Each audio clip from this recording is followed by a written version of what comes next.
പ്രിയപ്പെട്ട വിദ്യാർത്ഥികളെ നമസ്കാരം. നമുക്കിന്ന് NIOSൻ്റെ +2 മലയാളം ക്ലാസ്സിലെ മനുഷ്യപുത്രി എന്ന ചെറുകഥ പരിചയപ്പെടാം. മലയാള സാഹിത്യത്തിലെ പ്രശസ്തയായ കഥാകാരിയാണ് ലളിതാംബിക അന്തർജനം. അഗ്നിസാക്ഷി എന്ന ഒറ്റ നോവൽ കൊണ്ട് തന്നെ മലയാള സാഹിത്യ നഭസിൽ സ്ഥാനം പിടിച്ച ഒരു എഴുത്തുകാരിയാണ് അവർ. അവൾക്ക് സ്വാതന്ത്ര്യം അനാവശ്യമെന്ന് സമുദായം കരുതിയിരുന്ന ഒരു കാലത്ത് സാഹിത്യത്തിലൂടെ സാമൂഹിക തിന്മകൾക്കെതിരെ പ്രതികരിച്ച എഴുത്തുകാരിയായിരുന്നു ലളിതാംബിക അന്തർജനം. സമ്പത്തിൻ്റെ അതീശാവകാശങ്ങൾ സവർണരിൽ നിക്ഷിപ്തമായിരുന്ന അക്കാലത്ത് അടിയാളരുടെ അടിസ്ഥാന ആവശ്യങ്ങളോട് സവർണ സമുദായം പ്രകടിപ്പിച്ചിരുന്ന ഉദാര സമീപനത്തെ വെളിപ്പെടുത്തുന്ന ഒരു ചെറുകഥയാണ് മനുഷ്യപുത്രി. പ്രത്യേകിച്ചും നമ്പൂതിരി സമുദായത്തിലെ സ്ത്രീകൾ അടിയാളരോടും അവരുടെ കുട്ടികളോടും പുലർത്തിയിരുന്ന മനുഷ്യത്വപരമായ സ്നേഹവായ്പിൻ്റെ അടയാളപ്പെടുത്തലായിരുന്നു മനുഷ്യപുത്രി എന്ന ചെറുകഥ. നമ്പൂതിരി സമുദായത്തിലെ അന്തർജനങ്ങളുടെ പ്രശ്നങ്ങളാണ് ലളിതാംബിക അന്തർജനം തൻ്റെ കഥകളിൽ ആവിഷ്കരിച്ചത്. അന്തഃപുര വനിതകളുടെ ദുഃഖപൂർണമായ അവസ്ഥാവിശേഷങ്ങളെ മാനവികമായ കാഴ്ചപ്പാടിൽ പുനഃസൃഷ്ടിക്കുകയായിരുന്നു ഈ ചെറുകഥകളിൽ. ഇവയെല്ലാം തന്നെ മലയാളത്തിലെ മികച്ച ചെറുകഥകളായി കണക്കാക്കുന്നു. ദേവിയും ആരാധകനും, അവിവാഹിത, പ്രതികാര ദേവത, മനുഷ്യർ മാത്രം, മാണിക്യൻ തുടങ്ങിയ നൂറുകണക്കിന് ചെറുകഥകൾ അന്തർജനത്തിൻ്റെതായി നമുക്ക് ലഭിച്ചിട്ടുണ്ട്. 1950കളിൽ കേരളത്തിലുണ്ടായ സാമൂഹിക മാറ്റത്തിന് അനുബന്ധമായി നിൽക്കുന്ന ഒരു കഥയാണ് മനുഷ്യപുത്രി. സമ്പത്തിൻ്റെ ഉടമസ്ഥാവകാശം ഉയർന്ന ജാതിക്കാരിൽ മാത്രമുള്ള ഒരു കാലഘട്ടം. ആ കാലഘട്ടത്തിൽ ആശ്രിതരുടെ അടിസ്ഥാന ആവശ്യങ്ങളോട് ഈ കുടുംബങ്ങൾ ഉദാരമായ സമീപനം സ്വീകരിച്ചിരുന്നു. വിശേഷിച്ചും ഇല്ലത്തെ സ്ത്രീകൾ. അവർ സ്നേഹത്തിൻ്റെയും കാരുണ്യത്തിൻ്റെയും പ്രതിരൂപങ്ങളായിരുന്നു. അത്തരത്തിലെ ഒരു അന്തർജനമാണ് ഈ കഥയിൽ പ്രത്യക്ഷപ്പെടുന്ന കുഞ്ഞാത്തോല്. കൂടിക്കാഴ്ചയുടെ നാടകീയമായ ചിത്രീകരണത്തോടെയാണ് ഈ കഥ ആരംഭിക്കുന്നത്. ഗോവിന്ദൻകുട്ടി എന്ന പൊതുജനസേവകനെ കാണാനായി ഒരു പ്രായം ചെന്ന സ്ത്രീയും ഒരു കുട്ടിയും എത്തിയിരിക്കുന്നു. ഇതിലൂടെയാണ് കഥ ആരംഭിക്കുന്നത്. വളരെ തിരക്ക് പിടിച്ച ജീവിതമായിരുന്നു ഗോവിന്ദൻകുട്ടിയുടേത്. നിരന്തരമായ യാത്രകൾ, കമ്മിറ്റി മീറ്റിങ്ങുകൾ, പൊതുയോഗങ്ങൾ, സന്ദർശനങ്ങൾ, വിരുന്നുകൾ, ഇടവേളകളിലാകട്ടെ നിരവധി സന്ദർശകരും. ഇതിനിടയിൽ ആറ്റുനോറ്റുണ്ടായ കുഞ്ഞിനെ ഒന്ന് നേരെ ചൊവ്വെ കാണാൻ പോലും സമയം കിട്ടാറില്ല. നിത്യജീവിതചര്യകളിൽ കൃത്യത പാലിക്കുവാൻ ഒരു പൊതുനേതാവിന് ഒരിക്കലും കഴിയാറില്ല. ഈ വിധത്തിലാണ് പൊതുജനസേവകനായ ഗോവിന്ദൻകുട്ടിയുടെ ജീവിതം ഈ കഥയിൽ പറഞ്ഞിരിക്കുന്നത്. എത്ര കോപിച്ചു ചാടിയാലും സന്ദർശകരെ ഓരോരുത്തരെയായി വിളിച്ച് കുശലം ചോദിച്ചതിനു ശേഷമേ നേതാവ് ഉച്ചഭക്ഷണം കഴിക്കാറുള്ളൂ എന്ന് അദ്ദേഹത്തിൻ്റെ സെക്രട്ടറിക്ക് അറിയാം. തിരക്ക് കാരണം ഉച്ചഭക്ഷണം കഴിക്കാതെയും മീറ്റിങ്ങുകൾക്ക് അദ്ദേഹം പോകാറുണ്ട്. ഇത് കൃത്യമായി അറിയുന്നത് കൊണ്ടാണ് നേതാവ് ബഹളമുണ്ടാക്കിയിട്ടും സെക്രട്ടറി ഉള്ളിലൂറിയ ചിരി അടക്കിക്കൊണ്ട് ക്ഷമാപൂർവം കാത്തു നിൽക്കുന്നത്. എല്ലാവരും പോയി കഴിഞ്ഞപ്പോൾ ഒരു സ്ത്രീ തന്നെ കാത്തിരിക്കുന്നുണ്ട് എന്ന് സെക്രട്ടറി ഗോവിന്ദൻകുട്ടിയോട് പറയുന്നു. ഇത് കേട്ടപ്പോൾ അദ്ദേഹത്തിന് ശോഭം അടക്കാനായില്ല. അയാൾ മേശപ്പുറത്ത് ഊക്കോടെ ഇടിച്ചു. മഷിക്കുപ്പി മറിഞ്ഞ് കടലാസുകൾ ഇളകിപ്പറന്നു. നിങ്ങൾക്കെന്നെ കൊല്ലണമെന്നുണ്ടെങ്കിൽ അത് പറഞ്ഞാൽ പോരെ എന്നാണ് ഗോവിന്ദൻകുട്ടി പറയുന്നത്. തുടർന്ന് ആ വൃദ്ധയെ കാണുന്നതിനായി ഗോവിന്ദൻകുട്ടി ചെല്ലുന്നു. കുഞ്ഞാത്താലമ്മ തല ഉയർത്തിയപ്പോൾ അവർ പുതച്ച മുണ്ട് ഊർന്നു വീണു. മന്ത്രം ജപിക്കുന്ന സ്വരത്തിൽ വിനയത്തോടെയാണ് അവർ ഗോവിന്ദൻകുട്ടിയോട് സംസാരിച്ചത്. അവരുടെ നെറ്റിയിലെ നമസ്കാരമുദ്രയും കൈകളിലെ ഓട്ട വളത്തഴമ്പും കണ്ടപ്പോൾ നേതാവിന് അവരെ തിരിച്ചറിയാൻ സാധിക്കുന്നു. ഏറെക്കാലം വേർപെട്ട് നിന്ന മകനെ കാണുന്ന ഒരമ്മയുടെ വികാര പ്രകർഷത്തോടെയാണ് കുഞ്ഞാത്തോലമ്മ ഗോവിന്ദൻകുട്ടിയെ നോക്കുന്നത്. ആ നോട്ടത്തിൽ പരാതിയോ പരിഭവമോ അപേക്ഷകളോ ഉണ്ടായിരുന്നില്ല. സ്നേഹത്തിൻ്റെ വിനീതവും ആത്മാർത്ഥവുമായ വിശ്വാസദാർഢ്യം അതിൽ പ്രതിഫലിച്ചിരുന്നു. ഗോവിന്ദൻകുട്ടിയുടെ ഓർമ്മകളിലൂടെയാണ് കഥ വിടരുന്നത്. അയാൾ ജനിച്ചു വളർന്നത് ഒരു അടിയാള കുടുംബത്തിലായിരുന്നു. അച്ഛൻ ചെറുപ്പത്തിലേ മരിച്ചിരുന്നു. എന്നാൽ വയറിന് തന്നെ ഒന്നും കൊടുക്കാനില്ലാത്തവർക്ക് എങ്ങനെ മകനെ പഠിപ്പിക്കാനാകും? ഇതായിരുന്നു ഗോവിന്ദൻകുട്ടിയുടെ അമ്മയുടെ ചിന്ത. ഗോവിന്ദൻകുട്ടിയെ പഠിക്കാൻ സഹായിക്കുന്നത് കുഞ്ഞാത്തോലമ്മയാണ്. അശരണരുടെ അഭയകേന്ദ്രമായിരുന്നു കുഞ്ഞാത്തോലമ്മയുടെ ഇല്ലം. കുഞ്ഞാത്തോൽ ഗോവിന്ദൻകുട്ടിയെ വളരെയധികം സഹായിച്ചിട്ടുണ്ട്. ദേവപൂജക്കുള്ള പൂക്കൾ സമാഹരിക്കുന്നതിനായി രാവിലെ തന്നെ ഗോവിന്ദൻകുട്ടി കാടും മേടും കയറും. തിരിച്ചു വരുമ്പോൾ നല്ല വിശപ്പായിരിക്കും. അപ്പോൾ ഭക്ഷണം കുഞ്ഞാത്തോലമ്മയുടെ വകയായിരുന്നു. അമൃതിനേക്കാൾ രുചികരമായിരുന്നു ആ അന്നം. അതിലും രുചികരമായിരുന്നു അവരുടെ വാക്കുകൾ. ദുർഗാപൂജയുള്ള ദിവസങ്ങളിൽ പ്രത്യേകം തയ്യാറാക്കുന്ന അടയും അത്യാവശ്യ ചെലവുകൾക്കായി ചില്ലറയും അവർ ഗോവിന്ദൻകുട്ടിക്ക് നൽകിയിരുന്നു. കുഞ്ഞാത്തോലമ്മയെ സംബന്ധിച്ചിടത്തോളം തൻ്റെ നിത്യജീവിതത്തിൻ്റെ ഒരു അത്യാവശ്യ ഘടകമായിരുന്നു ഈ ദാനധർമ്മങ്ങൾ എന്ന് പറയാം. കൊടുക്കാൻ മാത്രമായി ജീവിക്കുകയായിരുന്നു അവർ. അതിൽ ഒരു അസാധാരണത്വവും ആർക്കും തന്നെ കാണാൻ സാധിക്കില്ല.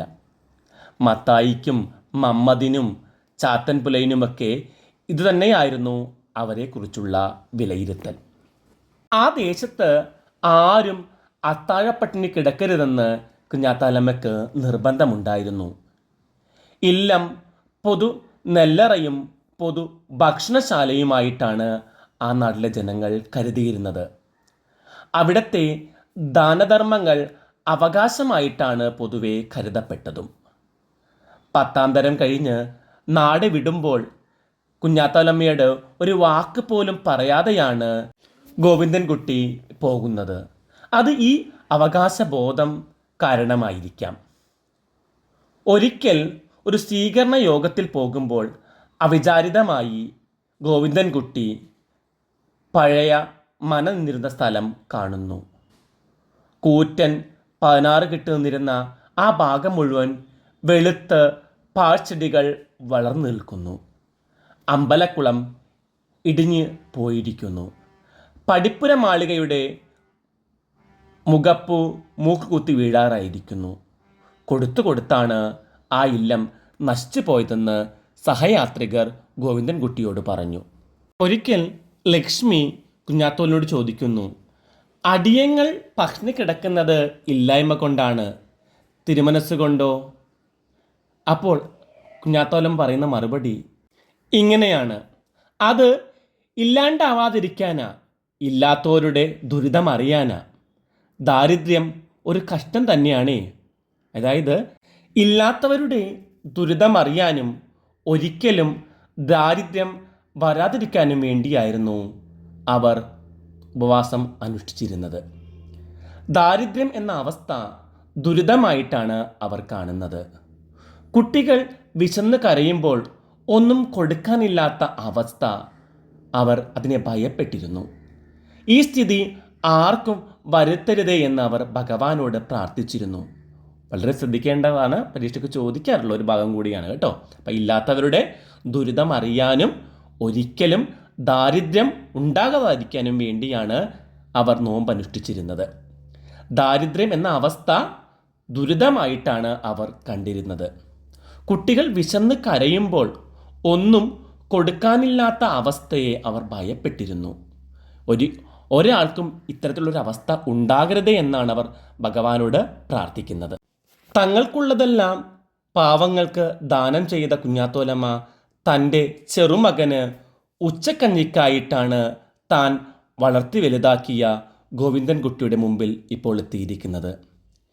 എല്ലാമുള്ള കാലത്തും മറ്റുള്ളവരുടെ വിശപ്പ് എന്തെന്നറിയാനായി പട്ടിണി കിടന്ന് ശീലിച്ച ആ അമ്മയ്ക്ക് കൊടിയ ദാരിദ്ര്യം സഹനീയമായിരുന്നു. അവർ നിസ്സഹായതയിലും വാനോളം ഉയർന്നു നിൽക്കുന്നതായിട്ടാണ് ഗോവിന്ദൻകുട്ടിക്ക് മനസ്സിലാകുന്നത്.